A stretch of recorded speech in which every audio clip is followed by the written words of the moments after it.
I would like to introduce our topic of fostering community and member engagement. We have panel of students from last year to share their insights. Their names are, if I mess up your name, I'm so sorry. Uh, Abah- um, Mahama Mantry, Whitney Mitchell, and Jackson Wetzel. The panel will be facilitated by Rachel Wong. And Rachel, you may now begin. Hi. Okay. I'm going to jump right into the questions. The first one is, what strategies helped you build early momentum and excitement with your members at the beginning of the year? I can start this one off. Hi, everyone. My name is Abha Mantry. I was the previous president of the Tassels chapter at the University of Mississippi, and I attended the conference last year as the official delegate. This is a really cool question because my chapter focuses a lot on building that sense of community because we're more than just like a performative like honor society. Like we actually make an impact. That's one of the things that Mortarboard's like really known for across the country and like in the academia world and stuff. So I know for us, we started off the year with like forced like icebreakers. Like it was really like it was a little silly, a little cringe, but like how it goes in orientation where like you force people to meet and like talk and like you force them to talk to people who they're not sitting with. And it kind of made people like branch out more and learn about who they're serving with because those of you who come from a bigger chapter probably know that you don't know everybody in a room at all the times. And then the other thing that I could recommend doing, which this might answer another question later, is forming committees. So if you find that your like chapter members have specific niches or like talents that can help you in your pursuit of making change across campus or across volunteering, you can use those to your advantage by making people with similar interests be in a committee that works towards that. So we had people in the service planning committee, we had them for special events, and we had them for communication. So we had different people doing things like post on social media, like spread the word, or like you work specifically on more like high-end events or whatever. And it's just a really good way to make people continue to show up to these meetings and retain members. So I'll pass it on to somebody else if they want to. Hi, I'm Whitney. I come from a smaller chapter where we kind of already know each other. So an icebreaker, I think everybody would be mad if we did an icebreaker because they already know everybody. So if you do come from a smaller chapter, one thing that we like to do is if we won any awards last year or if we got recognized for any of our programs, we always start with that to show them that what they're going to be doing the next year is important. It does matter and that they can get rewarded for all the work that they're putting in and that they're not doing this for nothing. And then that helps them to get excited to participate and want to work in whatever we're doing, events or things like that. And yeah. I think those are all really good points. Hi, everyone. My name is Jackson. I come from the University of North Dakota. We're about a medium-sized chapter. I was our chapter president last fall. And a big point that just to kind of go inside with everyone else, just to get to know your chapter. I mean, maybe it's not icebreakers, but making that environment, fostering that environment where everyone kind of wants to be there. Make casual, not too like, hey, like, let's start off right away and let's start working. Just kind of like diving into the semester. We're all really busy, especially with classes and maybe other student organizations, maybe have a job, other extracurriculars, but just kind of fostering that environment where it's like, hey, this is kind of like a safe space away from the day in the life that you might usually have. Let's foster that culture, and then from there we can start building. We can start working on our tasks that we have to for the rest of the year. Perfect. Thank you guys all for sharing. The second question is, what were some specific ways your chapter built community among members, especially early in the year? I guess I can kind of start with this one, kind of go the opposite way. One of the things that our chapter really liked to do that was also team building, but going towards our goal of fundraising was helping volunteer for sports events. I know some colleges and universities, maybe you have ticketing, maybe you have um, concessions, stuff like that with our sports teams, and a lot of clubs and organizations help out with that. it's a really good environment to get into, and then it just kind of motivates everyone to kind of work harder, and then it's a really good team bonding exercise. So my recommendation is try to connect with those maybe with this college or university, maybe it's an outside um third party vendor, but trying to get those relationships so maybe you can get into the door and kind of helping start with those volunteering opportunities, just to kickstart your school year and kind of promote that well-being.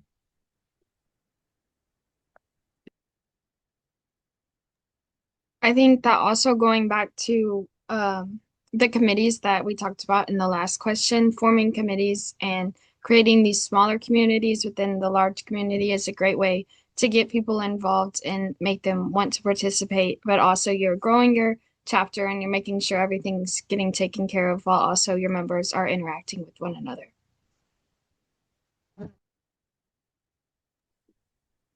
Those are all really good tips and points that were brought up. I really don't have much to add on this, except for what I said before, but it can be daunting, especially if you've started letting in juniors into your chapters, because that's like a new thing that we voted on. But if you started letting underclassmen into your chapters, it would probably be better to like do some events or activities where people get to know one another because it could be intimidating talking to only seniors or whatever. So that's just my 2 cents on that. Perfect. Okay. The next question is, what specific projects do you undertake that bring your members together? This can be your signature project, or it can be more about bonding or connection.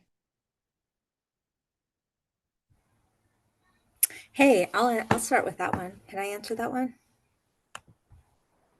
All right. So my name is Erin. I'm from the University of Washington, and this year we were assigned student homelessness as like a theme for our overarching community projects.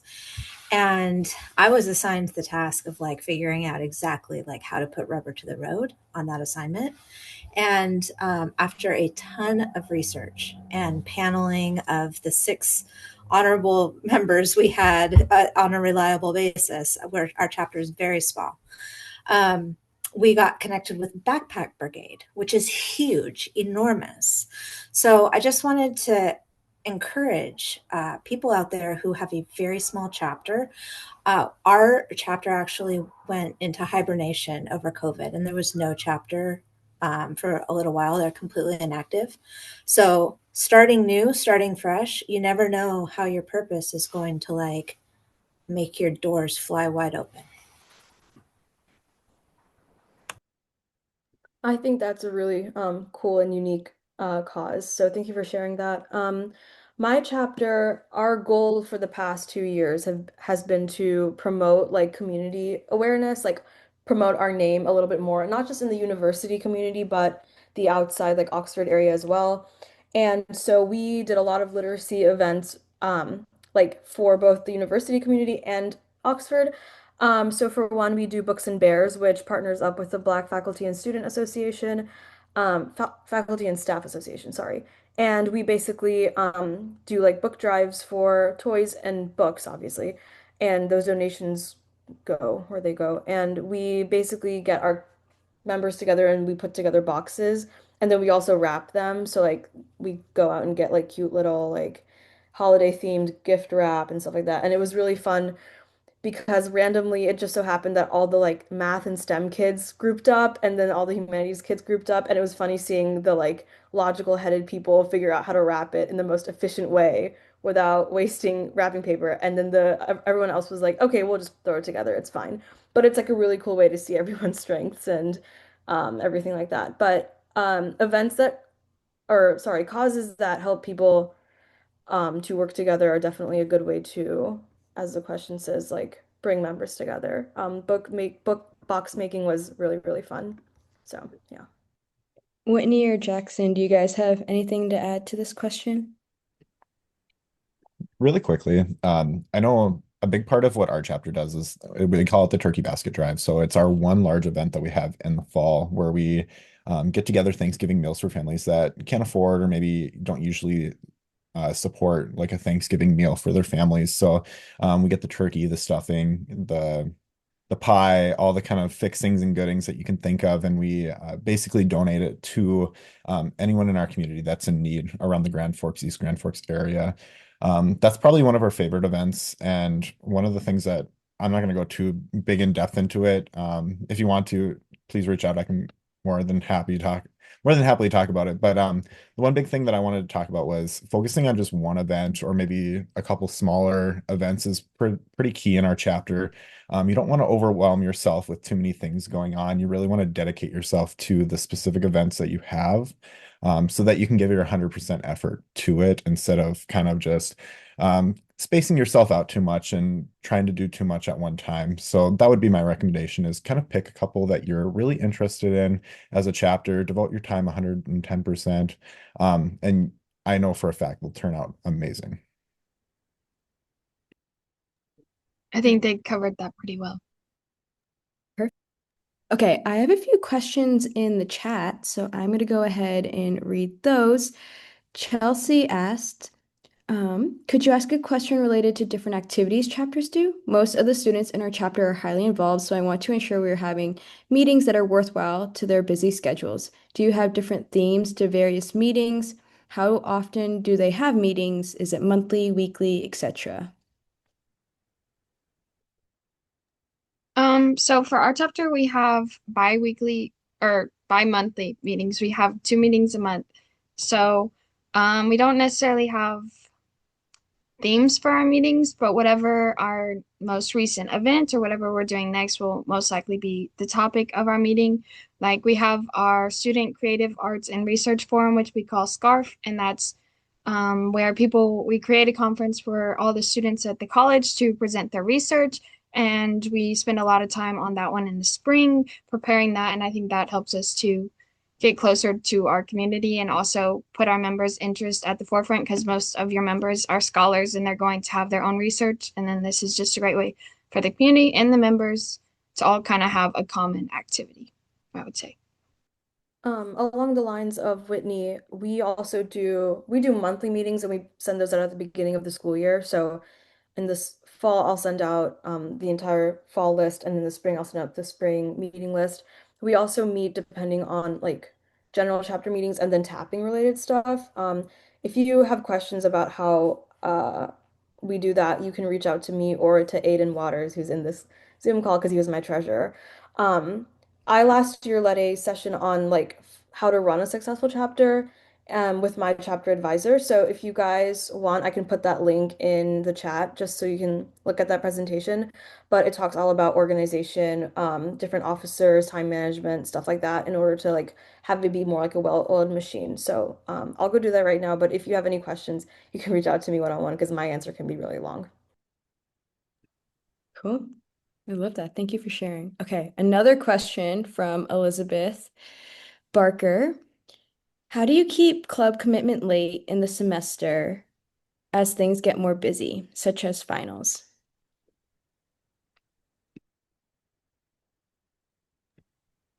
I can take this one. So for our chapter up at the University of North Dakota, we do a point system. So whether you have to have a certain amount of points by the end of the semester to kind of continue being a member throughout the chapter.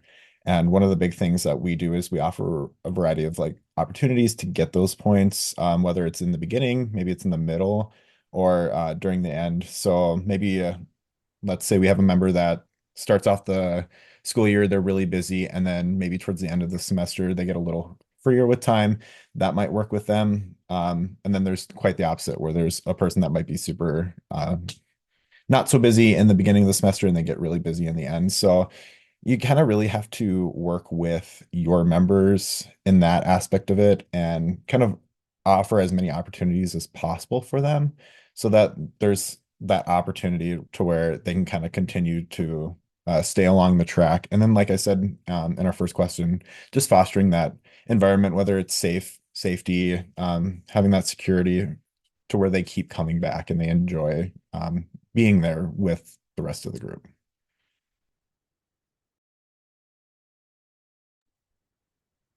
Whitney or Abba, do you have anything to add? For us, we don't have a point system, but we do have a very close-knit community. So sometimes at the end of the semester, it might take out like reaching out to an individual who you know has certain skills or a group of people who have certain skills and kind of be like, hey, we need help with yada yada yada. You would be great at this. And then I think that making them feel needed in the chapter and like what they're doing is important is a great way to get them involved because they feel like they have a purpose for what they're going to be doing, even if they're busy. Since we are a bigger chapter, we do have a point system and it also helps with member retainment and stuff like that. But yeah, if you have any questions about that, I can elaborate. Cool. This next question is from Eli. What was the best initiative that you have done in Mortarboard, or what have you seen other chapters do?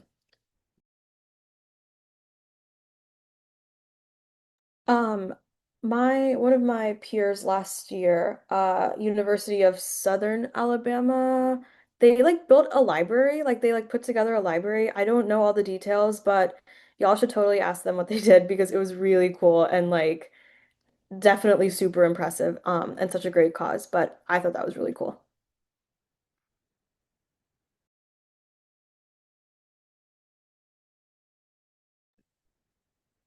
Jackson or Whitney, anything to add? No? Okay. On to the next question from Francesca. Our chapter is fairly new. How do we increase campus visibility and slash any ideas to increase member retention and excitement? Start a social media page. Honestly, that really helped with our chapter. We had a Instagram and a Facebook the Facebook wasn't utilized in the past couple of years, and then we kind of just got right onto the Instagram and we started posting. And then when you're posting, share it on your page. It really helps, like your followers will then see it and then they start asking questions. They're like, what's Mortarboard? It's not a scam email that we get in our inbox. Like then it kind of just becomes more of a conversation and then students really get to hear about it. Along with that too, our alumni network has really increased by reutilizing that Facebook page. We had a lot of alumni reach out and actually offer assistance once we started to get back on that Facebook page, which was super awesome to see. So kind of just finding anything that may be out there, maybe it was utilized and hasn't been utilized, or just starting something new, that has really helped.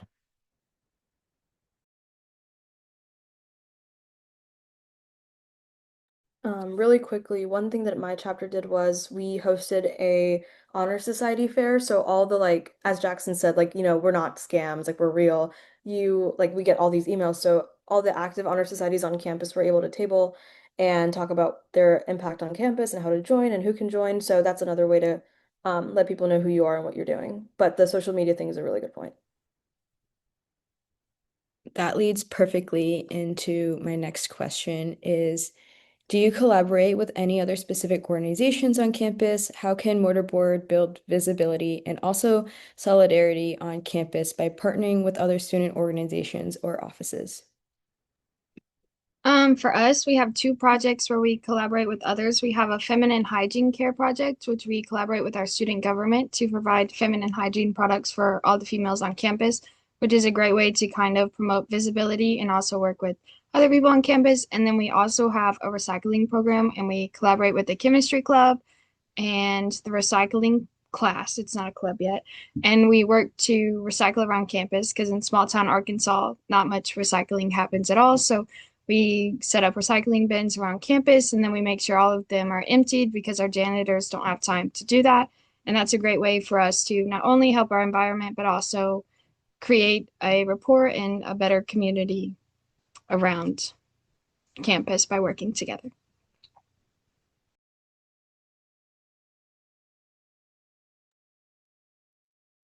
Perfect. Okay, there's a question in the chat for Jackson, but I think it's good if I read it out loud, since it can benefit everyone. How do you incorporate your alumni? Financial support, advisory panels, what do you do? I was just going to answer in the chat, but I can answer in person too. That's a really good question.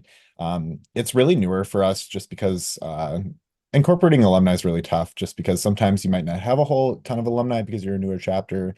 Maybe your chapter, I know we heard from someone before, maybe it dissolved for a little bit and then came back, trying to rekindle that relationship with your alumni.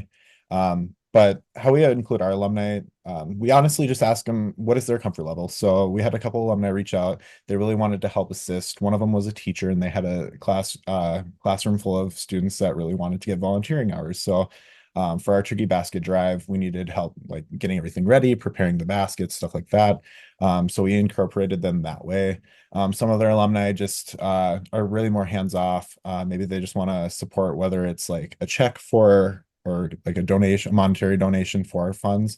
More than happy to support them that way. We do advisory panels. We did have a leadership conference, and kind of going back to that last question, we incorporated that with our student government, and then along with student government, our student involvement office. So that was super awesome. And we actually had a couple alumni from Waterboard that were interested in helping with that. So yeah, kind of just rounding back to my original answer, just kind of reaching out to them, expressing what opportunities you have going forward, and then just seeing their comfort level with maybe what they want to participate with. Does anyone else want to also add on to that question? In my chapter, we would invite them to any of our like bigger events that we did, more fancy ones such as initiation, or we also held an alumni and awards reception where we celebrated the awards that we received the year prior, and we'd invite alumni to speak and to like share their experiences and stuff like that. We also push to have an alumni speaker at every chapter meeting, and that has been really successful for us. And yeah, like a lot of it is just having a way to like find a list of alums, or like start making that and sending out emails being like, hey, like we've gotten restarted again, because Ole Miss also we had kind of gone quiet for a bit during COVID, and we had to like work really hard to foster those relations again. But it can be done. It's even if it's a lot of work, but it's really worth it because they all have such unique perspectives and things to offer to your current members. Thank you so much for that insight. I think that's a really important key for us moving forward this year. Cool. Okay. Whitney, did you have anything to add to that? Okay, perfect. Let me move on to the next question is, what did you do when engagement started to dip mid-year? Any lessons learned? So I think that was similar to another question asked earlier, but I'll just state it again. I guess I can just reiterate that one of the biggest things that we did was we were reaching out to members individually because that was the best way to contact them, whether it was in person, emailing them. You could always create a group meet and be like, hey, we have this going on. Who's willing to participate? Because that's easy communication and they're always checking that. I just think good communication and making sure they know what's going on and they're usually willing to help. Cool. Okay. A few more questions in the chat, so I'm going to go ahead and read those. Mary said, do your chapters do any fundraising events? Are there any specific ones that are fairly successful? We love to volunteer at concerts. That's a big one that's been really successful for I'm gonna wrap this up really quickly. Doing concerts and other kind of fun venues like that. I know, for example, we had Chris Stapleton up here in Grand Forks, and we volunteered with that, and that was super successful. Not only did our chapter get to see Chris Stapleton, but we also earned a lot of money doing like ushering and stuff like that. Perfect. Well, thank you guys for sharing your experiences within Mortarboard. We appreciate everything you share and your time. So, yeah. Good luck, everybody. If you need to contact anyone, let us know. We're just an email away. Thank you.